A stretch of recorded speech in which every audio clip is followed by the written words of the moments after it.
Me ha parecido genial la organización que ha tenido el evento, además que los expositores son de alta calidad. Nos permiten ver y visualizar que el derecho no solo está enmarcado en las normas, sino también en la doctrina que ellos pueden ofrecernos.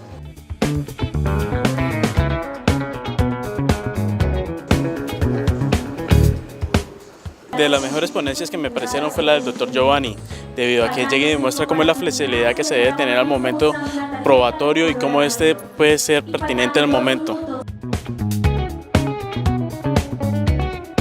Un éxito total, por la calidad de los conferencistas, por la atención, por la administración del evento y por el lugar.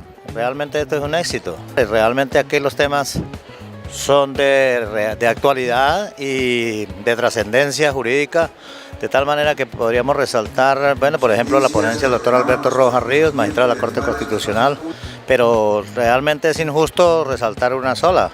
Hay, digamos, todas tocan, como decía anteriormente, temas muy importantes de trascendencia permanente y desde el punto de vista jurídico de mucho fondo, muy bueno.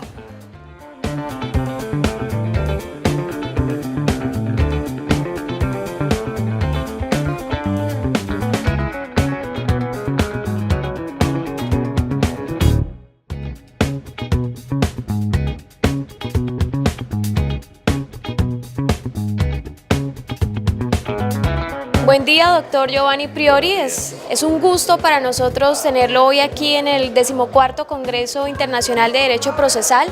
Y usted hoy inició con las jornadas en el 1 de junio, en este marco del Congreso, con el tema acerca del proceso dúctil y la flexibilidad probatoria. Doctor, quisiera que en primer lugar usted nos contara un poco acerca de qué se trata ese proceso dúctil. Bien, bueno, muchas gracias por la invitación. Estoy muy contento de estar aquí en Cúcuta en este 14º Congreso de Derecho Procesal. Yo defino por proceso dúctil un proceso que se adecúe a las necesidades de protección de los derechos materiales, respetando los derechos fundamentales. Durante mucho tiempo se concibió que el proceso tenía que ser el procedimiento legalmente establecido y que las reglas legales tenían que respetarse rígidamente sin ningún tipo de control. La propuesta es que las reglas sean consideradas más bien como flexibles y que el juez, siempre que la protección de los derechos fundamentales de las partes en el proceso lo exijan, pueda adecuar las reglas que el legislador prevé. Doctor, y en ese sentido, entonces, ¿qué papel entraría a jugar esa flexibilización de la prueba en el contexto de ese proceso dúctil? Es un ejemplo, no es una manifestación. Es decir, hablar de proceso dúctil supone flexibilizar las reglas en cualquier ámbito del proceso. Y uno de esos, por supuesto, es la flexibilidad probatoria, ¿no? El ejemplo más claro de una institución tan debatida últimamente es el de la carga probatoria dinámica, como antes la carga probatoria se consideraba como un veredicto legal inequívoco y hoy día el juez puede adecuarle en función a las circunstancias del caso. Gracias, doctor, y quisiera hacerle una última pregunta. Entendemos que el juez tendría entonces la libertad de flexibilizar esas reglas de prueba. Digamos, en este sentido no tienen libertades, tienen facultades y deberes, ¿no? Entonces, el juez tiene el deber de hacerlo en aquellos casos en que la Constitución está en juego, en que los derechos fundamentales estén en juego. Entonces, hay parámetros jurídicos para esta facultad del juez, que es precisamente la pregunta, ¿no? Y uno de los parámetros objetivos para determinar el mecanismo de adecuación es el famoso test de ponderación, ¿no? Que establece ciertos procedimientos para que el juez pueda adecuar precisamente esas reglas, ¿no? Entonces, yo no lo haría como libertad, sino como un deber, que es el deber propio de todo juez, de hacer que en todo caso prime la Constitución sobre cualquier otra regla y los derechos fundamentales del proceso están en la Constitución. Y como ejercicio de cualquier potestad por parte de cualquier autoridad, tiene sus límites en la propia Constitución. Esto es no generar arbitrariedades, sacrificios injustificados a derechos fundamentales, desigualdad o restricciones desproporcionales a los derechos, ¿no?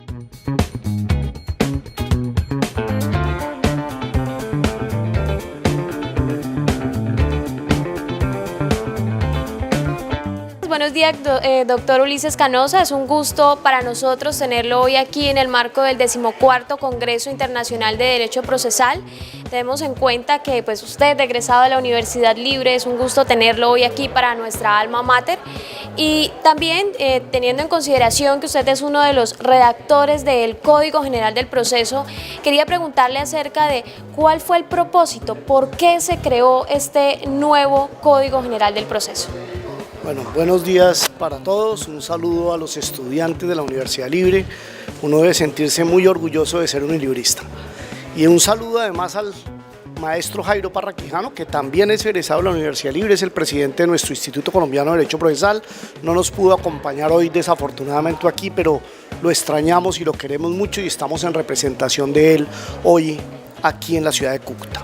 Bueno, usted me pregunta por qué se hizo el Código General del Proceso. El Código General del Proceso se hizo con el propósito de mejorar el funcionamiento del sistema de justicia civil en Colombia. El Instituto Colombiano de Derecho Procesal hizo una evaluación por allá en el año 2003 de cómo funcionaba la justicia en el país y concluyó que había una oportunidad de mejora, que los procesos eran muy formalistas, que los procesos eran muy demorados, que los procesos eran muy complicados, que eran por lo tanto muy costosos al demorarse tanto, y entonces decidimos mirar qué se estaba haciendo en materia de derecho procesal en el mundo y comparando los diferentes sistemas logramos traer al país esa modernidad del derecho procesal y actualizar las instituciones procesales para que las generaciones futuras de colombianos tengan un mejor sistema de administración de justicia. Doctor, muchas gracias. Quisiera también preguntarle acerca de cuáles fueron los propósitos con los cuales se creó este Código General. Bueno, nosotros efectivamente fijamos unos propósitos, entendidos esos propósitos como unas metas para alcanzar, como unos nortes o faros que pudieran guiar a la comisión en la redacción de este código. Son muchos propósitos, pero entre ellos principalmente podemos mencionar la armonía con la Constitución del 91. Es que el viejo código no armonizaba bien con la Constitución porque era un código hecho antes de la Constitución, sin tener en cuenta esa efectividad de los derechos fundamentales y de los derechos materiales o sustanciales por la que pregona la Constitución del 91. Entonces tuvimos en cuenta eso. Además buscamos la efectividad de los derechos, buscamos la oportunidad en la administración de justicia, que haya menos distancia entre el principio y el fin de los procesos, buscamos la modernización del proceso. El viejo código era un código con un sistema escrito que venía de hace muchos siglos atrás y buscamos también la innovación y la transparencia en los procesos civiles. Gracias, doctor. Y finalmente quisiera preguntarle de las instituciones, de las novedades que consagró el Código General del Proceso, ¿cuáles considera deben ser resaltadas de cara precisamente a esos propósitos, a esa finalidad que tuvo la consagración de esta nueva norma procesal? Bueno, yo creo que de lo más destacable del nuevo código es el cambio de un sistema escrito, que era el viejo sistema, el viejo código, por un sistema oral o por audiencias del nuevo código. El cambio de un sistema formalista a un sistema desformalizado. Al desformalizar y al aplicar la oralidad logramos mayor efectividad de los derechos sustanciales, que ese es el objeto de los procedimientos, logramos mayor rapidez, logramos mayor facilidad en la administración de justicia y logramos también mayor economía en la administración de justicia.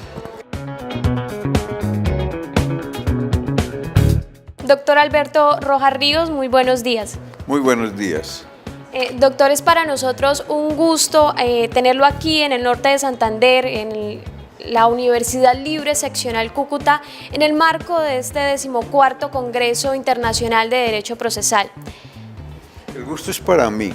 Me siento muy complacido de volver de nuevo a estar en la Universidad Libre Seccional de Cúcuta y a gozar del bello cielo que los cubre a todos ustedes.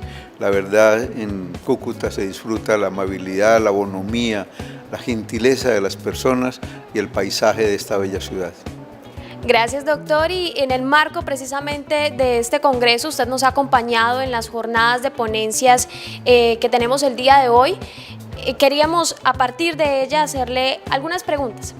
La primera de ellas es acerca de qué se trata, qué quiere decir ese estándar especial de la prueba pericial en el marco del trámite de la acción de tutela.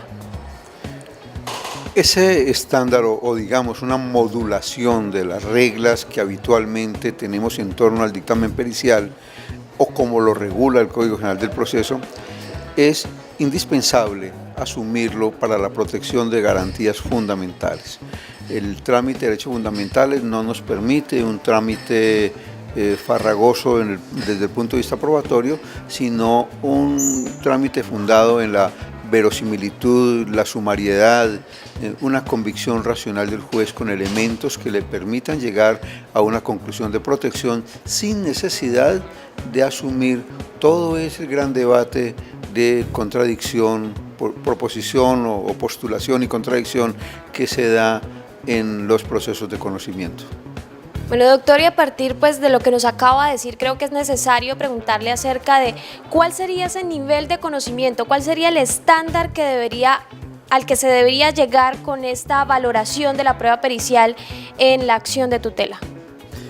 Yo estoy proponiendo la aplicación de unos principios que se derivan de la regulación propia de la tutela. Dentro de esos principios está la verosimilitud y exclusión de pruebas. Tan pronto el juez llegue a la convicción suficiente para la protección de un derecho fundamental, debe producir la decisión sin necesidad de practicar más pruebas, es decir, puede hacer exclusión de pruebas. Lo segundo es que él tenga en cuenta que aquí obra la sumariedad. La sumariedad es que en orden de proteger el derecho, no debe adelantar un juicio de contradicción como se adelanta en pruebas de conocimiento, sino simplemente adelantar un juicio de razonabilidad en torno a la protección que se reclama. De la misma manera, tiene que tener en cuenta la urgencia que rodea la decisión de protección de derechos fundamentales y además de la urgencia, el peligro en la mora que esto acarrea, por cuanto en ocasiones una decisión, sobre todo en el marco de derechos fundamentales tardía, significa la peor de las injusticias. Y a esto yo le sumaría un principio adicional, que es el principio de precaución, sobre todo en temas medioambientales, que surgen justamente de lo que en última se ha venido desarrollando como la necesidad de que haya una protección exacerbada del hombre cuando no existen reglas de certeza científicas en torno a un fenómeno cualquiera. Entonces siempre se ha dicho, ante la duda, por ausencia de certeza en asuntos científicos, debe obrar la precaución. Si yo tomo estos estándares mínimos, que son alrededor de unos 5 principios, me permiten a mí generar una decisión de protección de garantía, que en últimas es la razón de ser de toda organización social, la razón de ser de un órgano constitucional con un profundo acento democrático como el nuestro, y la razón social de la función de un juez en punto de garante de derechos. Gracias, doctor. Y finalmente queremos preguntarle cuál es la implicación de ese estándar de cara a la protección de los derechos fundamentales. La implicación de ese estándar es una sociedad cada vez más justa, una sociedad cada vez más democrática, una sociedad que adquiera niveles de coherencia en relación con su sistema normativo y con la protección que de alguna manera promete. Una constitución es fundamentalmente una promesa de garantías. Pues bien, esos estándares que comento en casos excepcionales, porque esto no se repite todos los días, de protección extraordinaria de derechos fundamentales, significa de todas maneras el cumplimiento de la promesa del constituyente de que habrá, por decirte algo, vida, dignidad, salud, respeto a las libertades públicas. Buenos días, doctor Santiago Pereira, ¿cómo está? Muy bien, muy contento de estar en Cúcuta. Es un gusto también para nosotros tenerlo aquí en la ciudad de Cúcuta y especialmente para la Universidad Libre de esta seccional contar con su presencia en el marco del 14º Congreso Internacional de Derecho Procesal. Doctor, el día de hoy usted nos habló acerca de la litigación, del nuevo estándar de litigación en materia procesal. ¿De qué se trata o qué implicaciones de cara a la prueba en el proceso tiene ese nuevo estándar de litigación? Bueno, en la medida que gran parte de los países de Latinoamérica han reformado sus códigos procesales para pasar a un sistema por audiencias, como ha sido el caso de Colombia, pero esto se ha dado en casi todos los países de Latinoamérica, esto ha significado un avance muy importante, pero la nueva etapa en ese proceso de avance vinculado con la prueba es tratar de trabajar para obtener información de buena calidad para que los conflictos sean resueltos de la manera más eficiente y más adecuada posible. Y a través de estudios empíricos que se han hecho, una de las primeras constataciones que surgen es que una de las debilidades que a veces tienen los sistemas nuestros reformados es que el nivel o calidad de la litigación no es el adecuado. ¿Qué quiere decir esto? Quiere decir que no se aprovecha en todo su sentido las ventajas que nos da la oralidad y la audiencia. Entonces, en lo que se está trabajando es en la construcción de este nuevo estándar de litigación que tiene algunos principios básicos, que son, en primer lugar, tener claro que los abogados y los jueces estamos al servicio de la sociedad y, por lo tanto, al servicio del litigante, y que los elementos centrales del litigio no son los jueces y los abogados, sino que son las personas que tienen un problema y vienen a reclamarlo.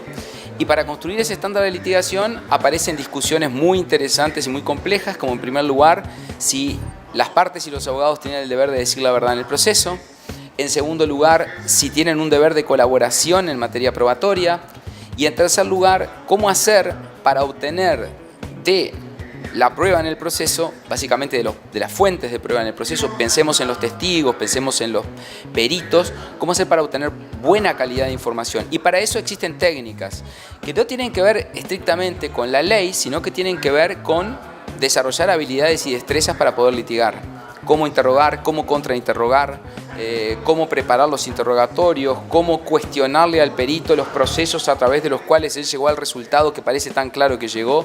Y esto tiene mucha incidencia, por ejemplo, en la prueba científica. A veces nos resignamos a decir, bueno, si hay un resultado de ADN que dice esto, ¿qué podemos hacer? Nada.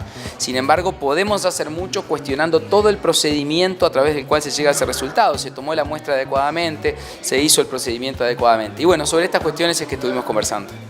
Bueno, doctor, muchas gracias, y quería preguntarle también acerca de, bueno, en esa construcción de ese nuevo estándar de litigación, ¿cuáles cree que son las principales dificultades? ¿Cuáles son los principales obstáculos que se presentan en la práctica judicial de la implementación de este estándar de litigio? La principal problemática se da porque generalmente al hacerse una reforma, los abogados y los jueces venimos de un sistema totalmente escritural, donde todo se hace por escrito. Entonces, cuando nos dicen hay que actuar en la oralidad, ¿qué suele pasar? Es que hacemos la audiencia oral, pero con el lenguaje de la escritura, con la manera de actuar de la escritura, y por lo tanto no optimizamos la oralidad. Ustedes aquí en Colombia tienen muy desarrollado lo que es la argumentación, lo que es la manera de realizar un alegato oral, cómo el lenguaje que se utiliza en la oralidad y la escritura son distintos, pero en muchos otros países esto no ocurre. Entonces hay que hacer un cambio fundamental que solamente se puede lograr a través de las universidades y la educación, tratando justamente de preparar a los estudiantes, no en lo que dice el código, que es esencial, sino también en habilidades y destreza. Y esto es mucho más difícil que enseñar derecho procesal, porque uno, para enseñar derecho procesal ve la ley, la analiza, ve la jurisprudencia, pero desarrollar habilidades y destrezas requiere talleres, requiere teoría del caso, requiere habilidades de litigación y requiere mucho trabajo. Y en eso es lo que recién ahora muchas universidades se están preocupando, cuando de repente ya hace 20 años que hay reformas procesales en muchos países.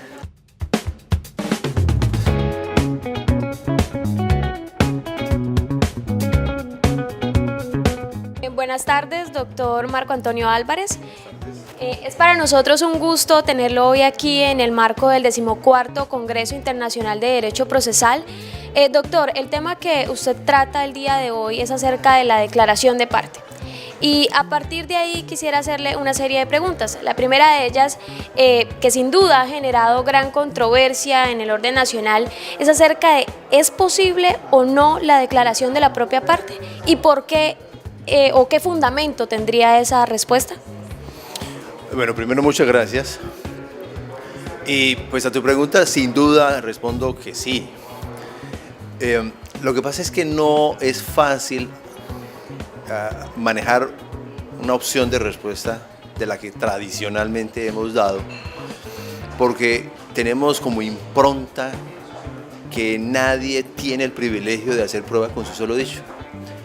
Y eso lo hemos puesto en tal categoría que se nos volvió axiomático y nos parece que la inhabilidad por credibilidad responde a una obviedad. Pero resulta que el mundo cambió. El mundo cambió porque desde el siglo pasado tenemos unos derechos humanos, entonces todo el mundo tiene derecho a ser oído. Y dos, porque el proceso cambió. Entonces, en el proceso escrito resultaba comprensible que una persona no podía ser escuchada directamente por el juez porque el juez solo tenía que basarse en actas, en documentos, en un proceso epistolar. Pero en el proceso oral se rompen esas barreras y el juez no solo debe escuchar, sino que la persona tiene derecho a ser escuchada, pero no como un derecho hueco, un derecho simplemente a dar una versión, sino como un derecho a ser creído, a que su declaración sea valorada. Y eso no es fácil de aceptar. Gracias, doctor. Y usted nos hablaba precisamente de esa oportunidad de que la parte pueda ser creída en el proceso. ¿Cómo se produce esa prueba en el proceso? ¿Cuál sería el instrumento o las reglas de producción de esa prueba en el proceso? A ver, el asunto me parece a mí un poco sencillo. ¿Qué es lo que hace una parte? Una parte lo que hace es dar una versión.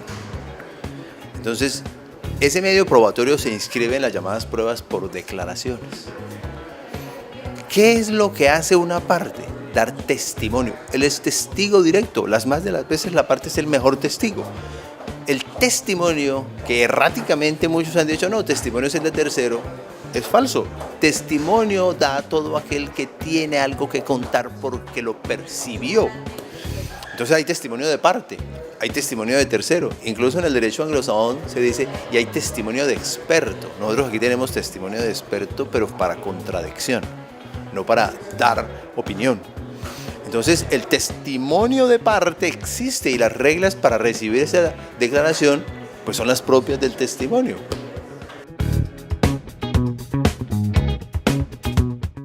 Buenas tardes, doctor, ¿cómo está? Tatiana, buenas tardes, muchas gracias, muy bien. Bueno, doctor, nos alegra tenerlo acá en la ciudad de Cúcuta en el marco del 14º Congreso Internacional de Derecho Procesal. Doctor, el día de hoy en estas jornadas académicas usted nos habló acerca de la prueba pericial en el Código General del Proceso. Y entendemos que la prueba pericial de parte específicamente es una novedad en esta nueva norma procesal. ¿Qué ventajas cree usted trae la consagración de esta figura jurídica en la norma procesal colombiana? Bueno, Tatiana, gracias. Mira, realmente no lo dijimos en la ponencia por temas de tiempo, pero la prueba pericial de parte nace con la ley 446 en el año 98, pero no tuvo mucho eco ni mucha repercusión. Fue al interior del Instituto Colombiano de Derecho Procesal, en las comisiones redactoras, donde se quiso rescatar la figura y darle toda la importancia y la magnificencia que ella comporta. Por eso sí quedó mucho mejor consagrada y la redacción de los artículos apuntan a privilegiar esa prueba pericial de parte, que no es otra cosa que aquella que los que van a ser sujetos procesales a futuro manden a practicar esos experticios en temas de ciencia, técnica o arte que comprometen el aspecto sustancial del proceso, es decir, cuando hay asunto litigioso especializado. Entonces la mandan a practicar con el perito especializado, totalmente idóneo, para luego aportarla al proceso. Entonces allá hay una redacción muy directa, muy puntual sobre los temas de esa prueba pericial de parte. Muchas gracias, doctor. Y la segunda y última pregunta sería, ¿cuál cree usted que son los retos de la prueba pericial, ya sea de parte o oficial, en el marco del Código General del Proceso? ¿Cuáles son esos retos para la práctica judicial? Bueno, mira, realmente cada día más va a ser de mayúscula importancia la prueba pericial dentro del proceso, y eso se explica precisamente por ese vertiginoso crecimiento de las ciencias y las técnicas. Hoy en día esto realmente está empezando apenas en materia científico-técnica. Eso obligará cada vez a que se convierta en requisito sine qua non dentro del proceso de la prueba pericial, sea la prueba pericial de parte que comentábamos hace un momento, o sea la posibilidad de pedirle al juez que él se encargue de buscar primero en los organismos oficiales y luego en los particulares, esa persona idónea, experta, que pueda dilucidar, traducir, colocar en términos entendibles lo que el grueso de la sociedad no entendemos, para que así el fallo sea también mucho mejor comprendido, acatado, no genere rebeldía civil y sobre todo en general la sociedad lo comprenda. Por eso esa es la importancia de la prueba pericial y repito, cada vez será mucho más, sobre todo porque cada vez la ciencia descubrirá métodos y modelos mucho más infalibles que se acercan al 100% de la realidad fáctica, lo cual le va a generar unos nuevos retos al juez. El juez tendrá que adaptar el problema de la sana crítica o su valoración probatoria ante la realidad casi que irrebatible que le presenta el científico como aporte al proceso.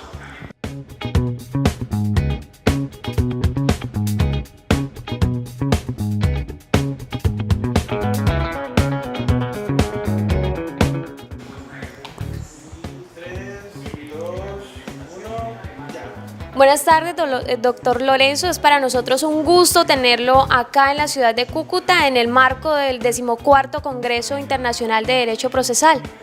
Muy buenas tardes, encantado de estar aquí. Doctor, en las jornadas académicas del día de hoy usted nos habló acerca de la declaración, la valoración de las declaraciones personales.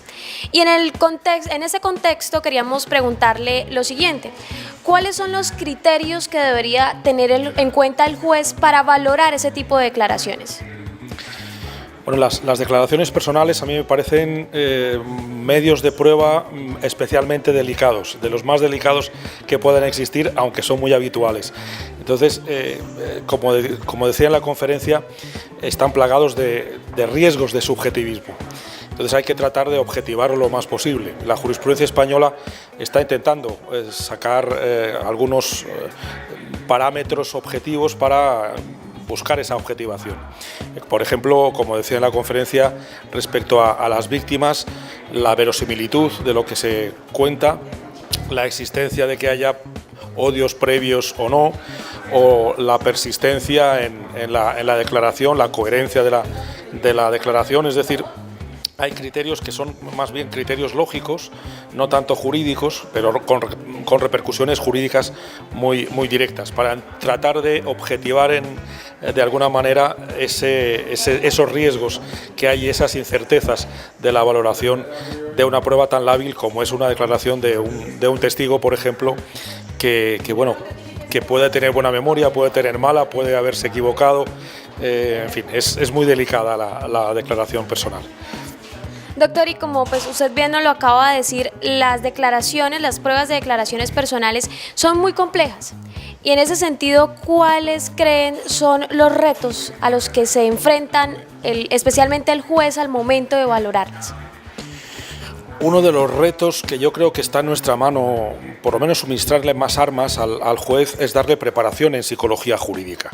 No necesitamos que el juez sea psicólogo, el juez tiene que ser juez, pero sí conocer por lo menos algunos riesgos en los que puede caer para tratar de evitar caer en ellos. Por tanto, la formación de psicología jurídica en nuestras facultades yo creo que es un buen objetivo para marcarnos, y también en las escuelas judiciales, que en la formación de jueces por lo menos sepan que puede haber esas cuestiones en las que tienen que poner cuidado. Bueno, doctor, muchas gracias por acompañarnos el día de hoy. Nuevamente le extendemos un caluroso saludo y esperamos contar con su presencia en las próximas versiones del Congreso. Mil gracias por la hospitalidad de Cúcuta.